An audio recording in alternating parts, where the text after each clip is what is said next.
Maybe you thought defibrillators are hard to use. I'm here to tell you they're actually a lot simpler than you think. It really is just a 2-pad design, and all we have to think about is the heart needs to be in between where these 2 pads are. If it's a small child, the one option would be in the center of the chest.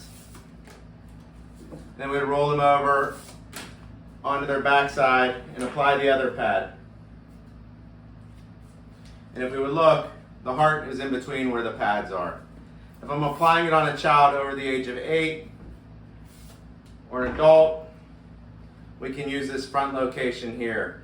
I'd even consider the front location on some children older than toddler, as long as the pads aren't going to touch each other, because sometimes it's hard to roll them over.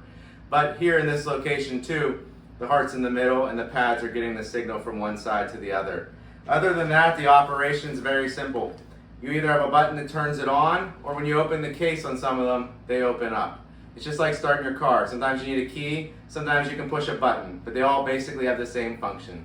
The last thing you need to know about AEDs is it could be automatic or semi-automatic. Automatic, once you put the pads on, it does everything for you. It analyzes the heart rhythm, it shocks if needed, and tells you to continue CPR. Semi-automatic devices will have a button on them that you'll have to push to shock if they need to be shocked. So just be aware of what you might have. If I see a shock button, I know I'm going to have to push the shock. If I don't see one, I'm not going to have to do it. It'll do it on its own. Don't worry. It'll be loud. It'll tell you multiple times, staying clear, preparing to shock, so you're not going to get shocked. So we want to make sure we're not touching the child or the adult as we are using the pads, because we could potentially get shocked. So AEDs, not as hard as you thought they were, just 2 pads. Make sure they're in between the heart and you're good to go.